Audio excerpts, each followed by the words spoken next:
درود و سلام میں دل نہیں لگتا۔ آمینہ کے معصوم لال نے کیا جواب دیا؟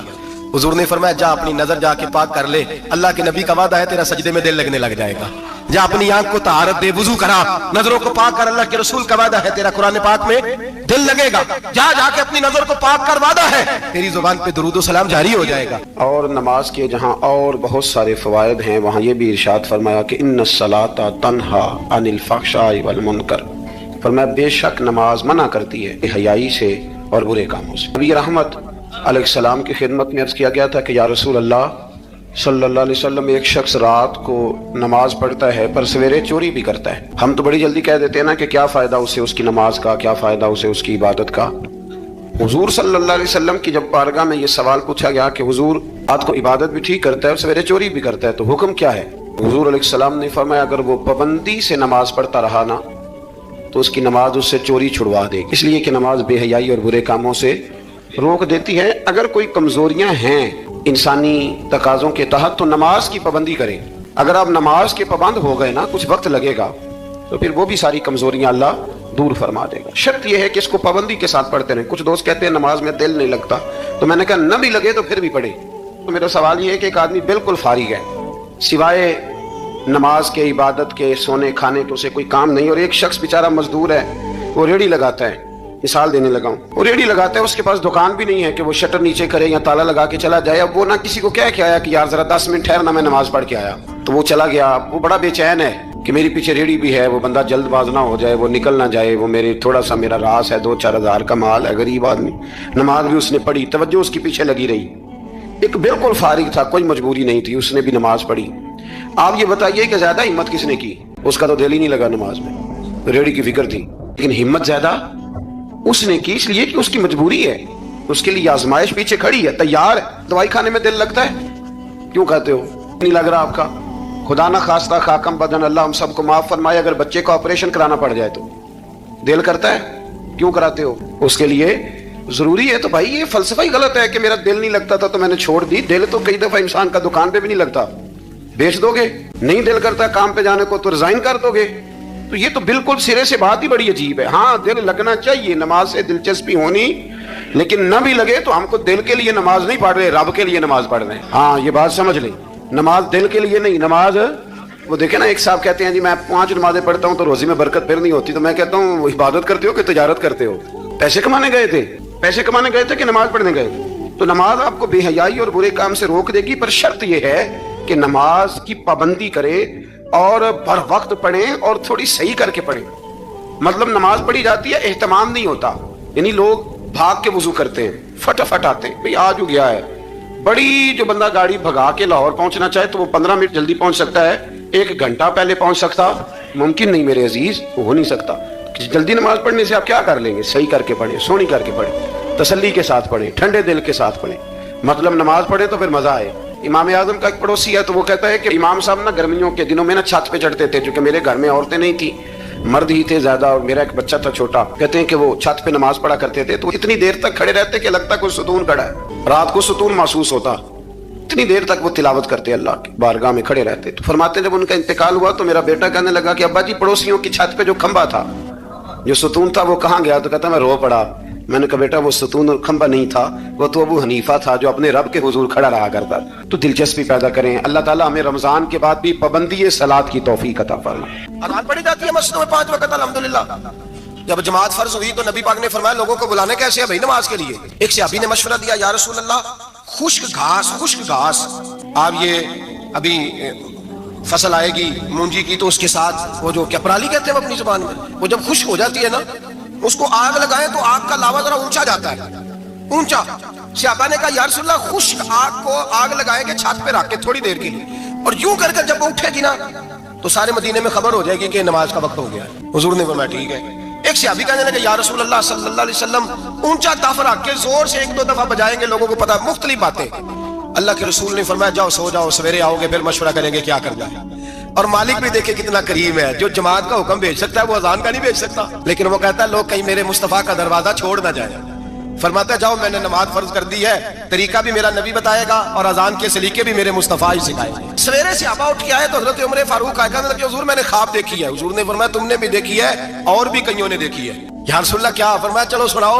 ایک صحابی اٹھے کہنے لگے حضور میں نے خواب دیکھی ہے کہ میں ایک بندہ کانوں میں انگلیاں لے کے کھڑا ہے اور کعبے کی طرف منہ کر کے کہہ رہا ہے اللہ اکبر اللہ اکبر اشہد ان لا الہ الا اللہ اشہد ان محمد رسول اللہ حی علی الصلاۃ حی علی وہ یہ کلمات پکار رہا ہے۔ حضور نے فرمایا چل تو بھی سنا۔ کہنے لگا حضور سنانا کیا ہے؟ یہ جو اس نے دیکھا ہے وہی میں نے دیکھا ہے۔ تیسرے سے کہا تو بھی سنا۔ کہا حضور جو اس نے دیکھا ہے وہی میں نے دیکھا ہے۔ چوتھے سے کہا حضور میں نے بھی یہی دیکھا ہے۔ فرمایا تم نے دیکھا نہیں، یہ میرے رب نے تمہیں دکھایا ہے، یہ اللہ نے تمہیں دکھایا ہے۔ فرمایا اب نہ آگ جلے گی نہ یہاں کچھ اور ہوگا، بلکہ میرا بلال چوبارے پہ چڑھا کرے گا، مینارے پہ کھڑا ہوا کرے گا، اللہ کا نام بھی پکارے گا اور میرے ترانے بھی پڑھا کرے گا۔ اب اذان ہوگی اور قیامت تک اذان جاری۔ تو اذان کس سے ثابت ہوئی؟ صحابہ کی خواب سے۔ کہاں سے آئی؟ صحابہ کی۔ تو دین میں اگر خواب کوئی اہمیت ہی نہیں رکھتا، اتنا بڑا کام خواب کے ذریعے ہو گیا، تو میرے بھائی خواب کی حیثیت ہے، خواب کو سمجھیں۔ میرے نبی پاک غلاموں کی خواب میں آتے ہیں حضور جلوے۔ اور ایک بات سن لیں، نبی پاک صلی اللہ علیہ وسلم نے فرمایا جس نے خواب میں مجھے دیکھا اس نے مجھے ہی دیکھا ہے۔ شیطان خواب میں بھی آ کے میری صورت نہیں بنا سکتا، جس نے مجھے دیکھا اس نے مجھے۔ اور نبی پاک فرماتے ہیں جس نے مجھے خواب میں دیکھا بڑی جلدی ظاہری طور پہ بھی دیکھے گا۔ ظاہری، میرے اعلیٰ حضرت سے کسی نے پوچھ لیا، کہا حضور ظاہری طور پہ کیسے دیکھے گا؟ آپ نے فرمایا پوچھ لو علماء سے۔ کہا حضور آپ بتائیں۔ آپ فرمانے لگے مجھے تو یوں لگتا ہے جس نے خواب میں مصطفیٰ کو دیکھا جب مرنے کا وقت آئے گا تو سامنے رسول اللہ کا چہرہ آ جائے۔ تھوڑا سا ترجمہ آتا ہو نا، اس کی تھوڑی توجہ ہو، اسے نماز پڑھنے کا بھی بڑا ہی مزہ آتا ہے۔ نبی کریم علیہ السلام فرماتے ہیں، رب فرماتا ہے یہ سورہ فاتحہ میرے اور میرے بندے کے درمیان آدھی آدھی ہے، آدھی میری ہے آدھی میرے بندے کی ہے۔ جب وہ کہتا ہے نا مالک یوم الدین، تو یہاں تک وہ میری تعریف کرتا ہے، ایاک نعبد و ایاک نستعین تک پہنچتا ہے تو اب میرا اور اس کا آدھا آدھا کام شروع ہو جاتا ہے۔ پھر آگے میرا بندہ جب مجھ سے دعا مانگتا ہے تو یہ اس کے الفاظ ہیں جو میں اپنے فضل سے قبول فرمایا کرتا ہوں۔ تو ارشاد فرمایا تمام تعریف اللہ کے لیے جو تمام جہانوں کا پالنے والا ہے، بڑا ہی مہربان ہے نہایت۔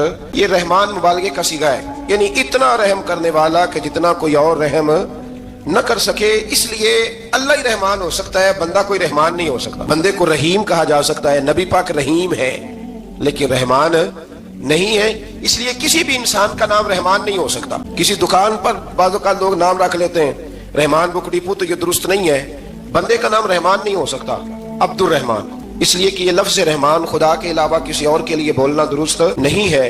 پھر ارشاد فرمایا مالک یوم الدین، اللہ مالک ہے قیامت کے دن کا۔ تو یا اللہ آج کے دن کا مالک بھی تو ہی ہے، آج جو یکم رمضان مبارک ہے تو اس دن کا مالک بھی اللہ ہی ہے۔ تو یہ جو خاص کر کہا مالک یوم الدین، اس کا معنی یہ ہے کہ یہاں کچھ لوگ عارضی طور بھی تو بعض چیزوں کے مالک ہیں نا، یہ زمین میری ہے، یہ گھڑی میری ہے، یہ گھر میرا ہے، یہ بچے میرے ہیں، عارضی طور پر بھی تو لوگ مالک ہیں، لیکن قیامت کے دن عارضی طور پر بھی کوئی مالک نہیں ہوگا۔